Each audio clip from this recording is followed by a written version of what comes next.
মাত্র তিনটা ক্ষেত্রে আল্লাহ মানুষকে জান্নাতে বালাখানা দিয়ে দিবেন। তিনটা ক্ষেত্রে আল্লাহ পাক তার বান্দাকে জান্নাতে অট্টালিকা বালাখানা দিয়ে দিবেন। তিনটা কথা বলবো, খুব শর্টে বলছি, একটা শুনেন। মান সাদ্দা ফুরজাতান ফি সাফান রাফা আল্লাহ বিদারাজার বানাল হবাইতান ফিল জান্নাহ। শুনতেছেন তো? কি ভাই সমস্যা হচ্ছে আপনাদের? শুনতেছেন? তিনটা লোককে আল্লাহ জান্নাতে বালাখানা দিয়ে দিবেন, স্পেশাল আপনি পাবেন, ওটা আর কেউ ভোগ দখল করবে না। তাহলে শুনেলেন তিনজন কে কে? মান সাদ্দা ফুরজাতান ফি সাফান রাফা আল্লাহ বিদারাজার বানাল হবাইতান ফিল জান্নাহ। রাসূল আকরাম সাল্লাল্লাহু আলাইহি ওয়াসাল্লাম বললেন, আমার উম্মত নামাজ পড়তে যাইয়া যে পায়ের সাথে পা ভিড়াবে, পায়ের সাথে পা জয়েন করবে, তার জন্য আল্লাহ তাকে দুইটা জিনিস দিবেন। একটা হলো আল্লাহ পাক তার একটা সম্মান মর্যাদা বাড়াইয়া দিবেন, আর একটা হলো তার জন্য আল্লাহ পাক জান্নাতে একটা ঘর বানাইবেন। মনে কিছু করেন, একটা কথা বলছি।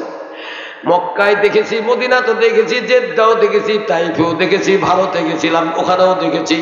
সব জায়গায় জোরে আমিন বলে সূরা ফাতিহা যখন মাগরিব এশা ফজর ইমাম সাহেব পড়ে, আর বাংলাদেশে জোরে আমিন বললে মাসের চাঁদি ঘুরে। জোরে আমিন কইল কে?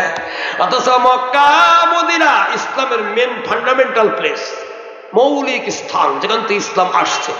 ওখানে ফরজ নামাজে মাগরিব এশা ফজরে ইমাম কেরাত করলে জোরে আমিন বলে, ইমামও জোরে বলে, মাইকেই শোনা যায়। যারা হজে গেছে জিজ্ঞাসা করে, কেউ যদি বলে মিথ্যা, তারা হজ আবার করা লাগবে।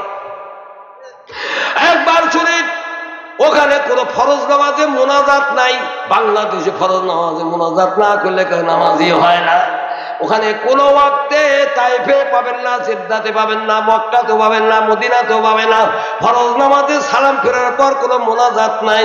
আর আমার বাংলাদেশে মোনাজাত না করলে কয় যে নামাজই হয় নাই।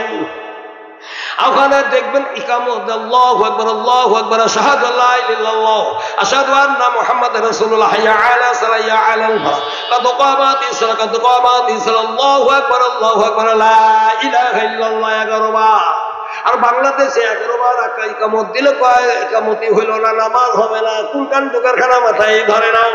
এইবার আছেন ভাইজানেরা আমার, আপনাদেরকে আমি অনুরোধ করছি, দয়া করে শোনেন। কিয়ামতের দিন হকের পথে থাকবেন, আল্লাহ খুশি হবে, জান্নাত দিয়ে দিবে আল্লাহ, আপনার জান্নাত পেয়ে যাবেন, কোনো সন্দেহ নাই। কথা বাড়াইতে চাই না, সংক্ষেপে বলি গো, মন দিয়া শুনেন গো। মা বলে ওয়াজটা করা লাগবে, নেশা করে ওয়াজটা করা লাগবে। আছে তো মাত্র 5 মিনিট। ইবনে আব্দুল্লাহ ইবনে উমর রাদিয়াল্লাহু তাআলা আনহু কল রাসূলুল্লাহ সাল্লাল্লাহু আলাইহি ওয়াসাল্লাম সালাসাতুন কাদ হারামাল্লাহু আলাইহিমুল জান্নাত। তিনটা লোকের জন্য কিয়ামতের দিন জান্নাত বা বেহেশত হারাম। কয়টা লোক বললাম? তিনটা। ওটা বাদ দিলাম, টাইম নেই, কাগজ এসে গেছে। সালাসাতুন কাদ হারামাল্লাহু আলাইহিমুল জান্নাত, তিনটা লোকের জন্য পরকালে জান্নাত হারাম।